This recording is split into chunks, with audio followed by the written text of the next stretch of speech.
119 mortos. A maior operação letal da história do Rio de Janeiro e agora da história do Brasil, superando o massacre do Carandiru que deixou 111 mortos em São Paulo. Essa é a Operação Contenção, que aconteceu em 28 de agosto no Complexo do Alemão e da Penha. Enquanto o Estado comemora a apreensão de fuzis e a prisão de traficantes, uma pergunta ecoa. Até onde o Estado pode ir em nome da segurança pública? Essa pergunta não é nova e ela já chegou ao Supremo Tribunal Federal. Em abril do ano de 2025, o STF julgou a ADPF 635, conhecida como a ADPF das favelas, e estabeleceu limites claros para as operações policiais no Rio de Janeiro. Mas será que essas regras estão sendo respeitadas? E o que muda para quem vai fazer o concurso público? Hoje você vai entender tudo sobre letalidade policial, controle de constitucionalidade e os limites do uso da força pelo Estado. E no final, uma análise incisiva. A Operação Contenção no Rio violou ou não a decisão do STF? Vamos lá. Imagine a cena. Madrugada de terça-feira. 2.500 policiais cercam duas das maiores comunidades do Rio de Janeiro. Helicópteros no ar, disparos a cada segundo, barricadas em chamas. Moradores tentando sair para trabalhar, crianças acordando com barulho de tiros e no fim do dia, o saldo. 119 suspeitos mortos. 4 policiais mortos. E uma cidade paralisada por barricadas de retaliação. Esse não é um roteiro de filme, é o Brasil real, é o Rio de Janeiro em 2025. E é exatamente esse cenário que motivou o PSB a ajuizar em 2019 uma ação no STF pedindo limites para a atuação policial nas favelas. A Operação Contenção, deflagrada no Rio de Janeiro, é uma ação permanente do governo do estado contra o avanço do Comando Vermelho. Quase 100 mandados de prisão foram cumpridos, 93 fuzis apreendidos, 81 pessoas presas, entre elas o Belão do Quitungo, um dos maiores chefes da facção criminosa na região. Mas o preço foi muito alto. 119 mortos em confronto. 4 policiais mortos, 3 civis inocentes feridos e a maior crise de segurança pública da história recente do Rio de Janeiro, com vias fechadas, barricadas espalhadas pela cidade e o estágio operacional elevado ao nível 2. O governador Cláudio Castro defendeu a operação como necessária. O seu secretário de Segurança disse que são 9 milhões de metros quadrados em desordem. Mas a pergunta que fica é: essa operação respeitou os limites impostos pelo Supremo Tribunal Federal na ADPF 65? Então, vamos ao que interessa. O que é que o Supremo Tribunal Federal decidiu nessa ADPF? Primeiro, o contexto. Em 2019, o PSB ajuizou essa ação dizendo que o Estado do Rio estava violando direitos fundamentais com a sua política de segurança pública.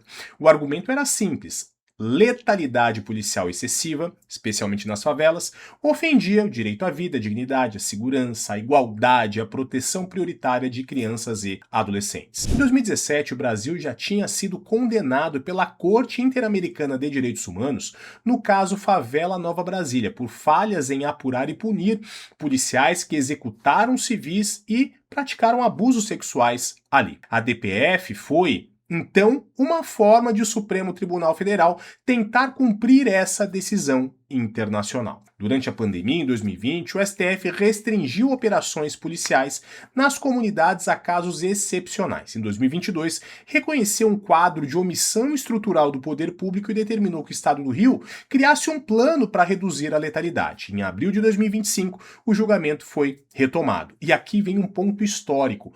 O STF adotou um formato de decisão até então inédito no Brasil, chamado de decisão per curiam.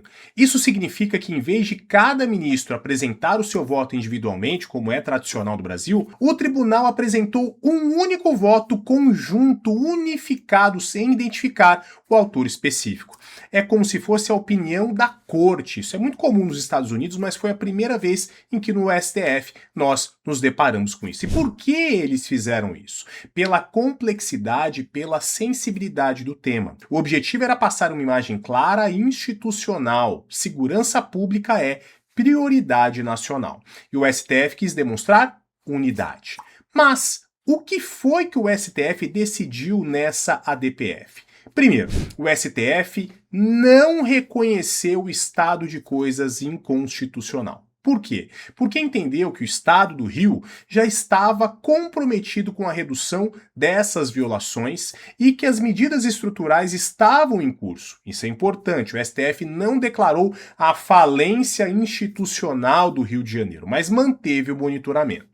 Segundo, controle judicial sobre operações policiais é sempre posterior, ou seja, o judiciário não pode dizer previamente qual arma usar, quantos policiais podem trabalhar ou como devem agir. Isso é competência da própria polícia. Mas depois, o MP e o judiciário vão verificar se houve proporcionalidade ou não no uso da força. Terceiro, helicópteros como plataformas de tiro não foram proibidos. O pedido do PSB foi indeferido nesse particular.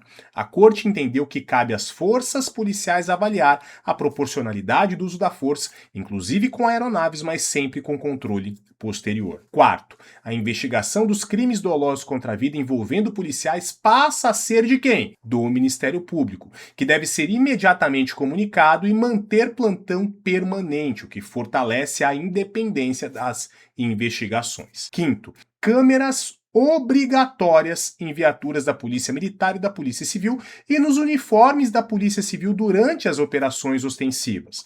Prazo: 180 dias. Mas atenção, não se aplica às atividades policiais sigilosas. Sexto, não há restrição territorial perto de escolas, creches e hospitais. As operações podem acontecer nessas imediações, mas se ocorrerem em horários de entrada ou de saída da escola, o comando policial deverá justificar formalmente por que a operação era necessária naquele momento.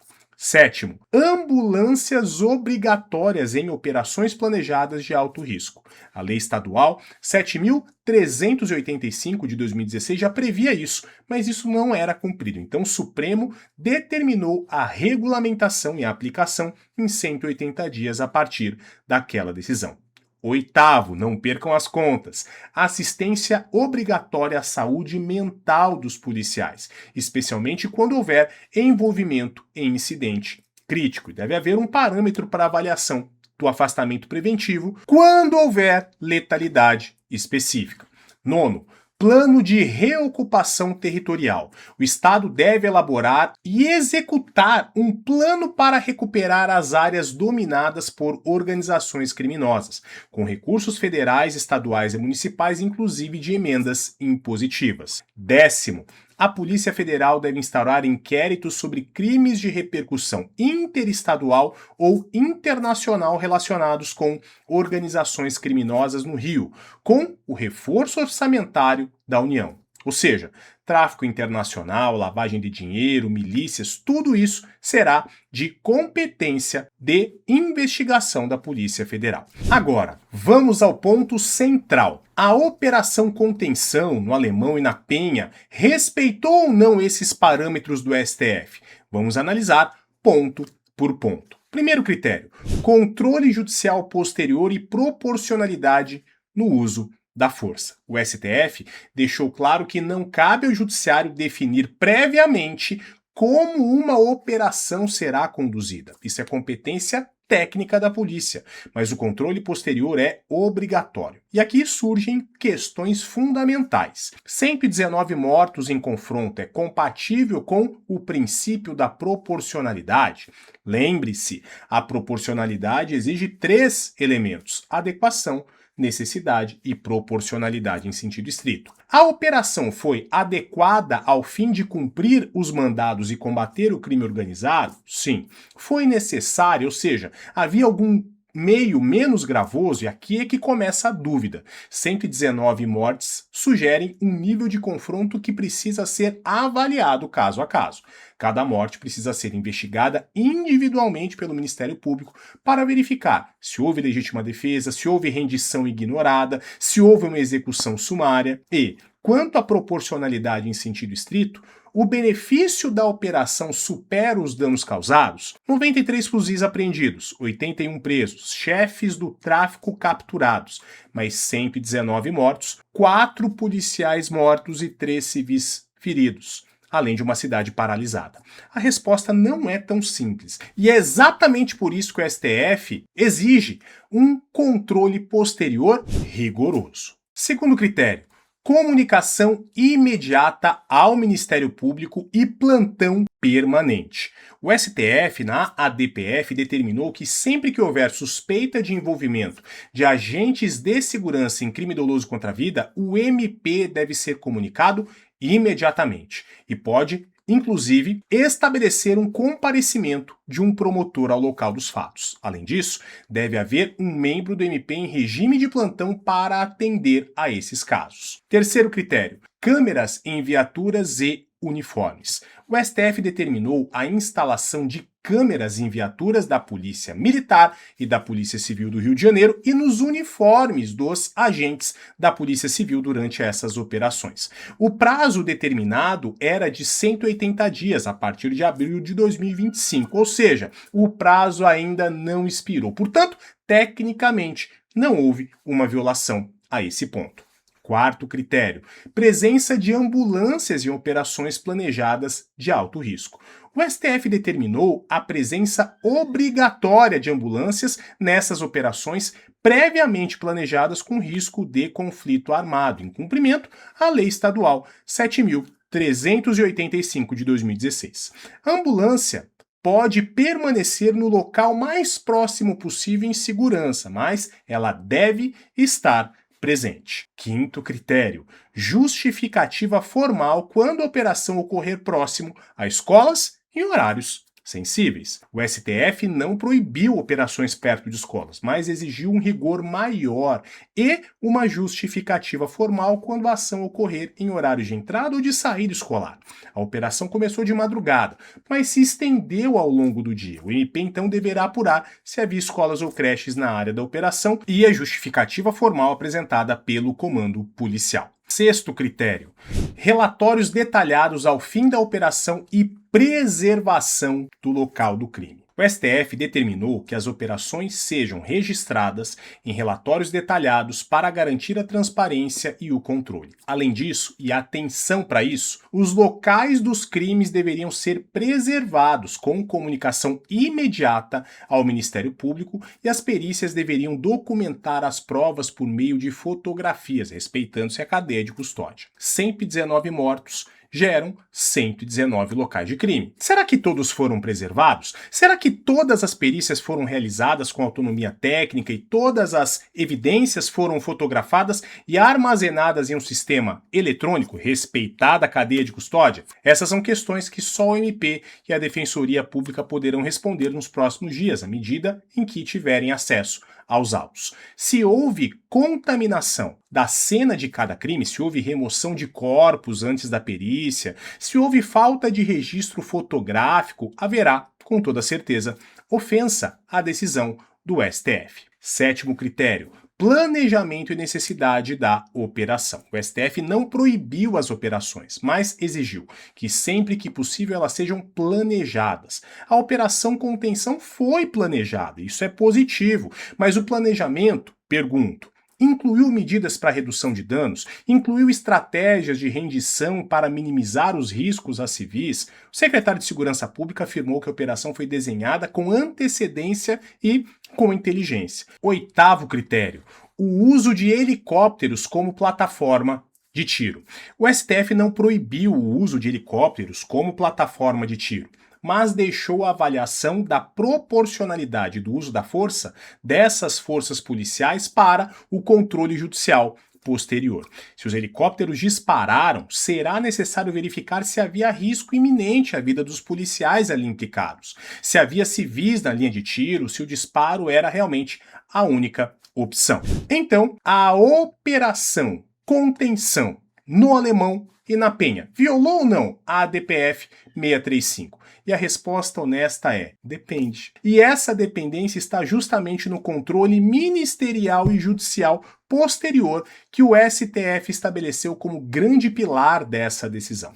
Se todos esses procedimentos indicados na DPF 635 foram seguidos, se cada morte foi em legítima defesa documentada, se havia risco iminente e real, então a operação pode até ser considerada legal, ainda que trágica. O problema é que 119 mortos em um único dia desafiam a presunção de proporcionalidade. Não é impossível que todas as mortes tenham sido legítimas, mas é estatisticamente pouco provável. E o ônus da prova é de quem? Do Estado. O Estado que precisa demonstrar caso a caso que o uso letal da força foi necessário, adequado e proporcional. E aqui está o ponto. A decisão do Supremo na DPF 635 não impede as operações, mas exige transparência, exige que o Estado preste contas, e se o Estado não prestar contas, se o MP não investigar, se o Judiciário não punir, então a decisão do STF vira letra morta e certamente, mais uma vez, o Brasil será condenado pela Corte Interamericana de Direitos Humanos, como aconteceu no caso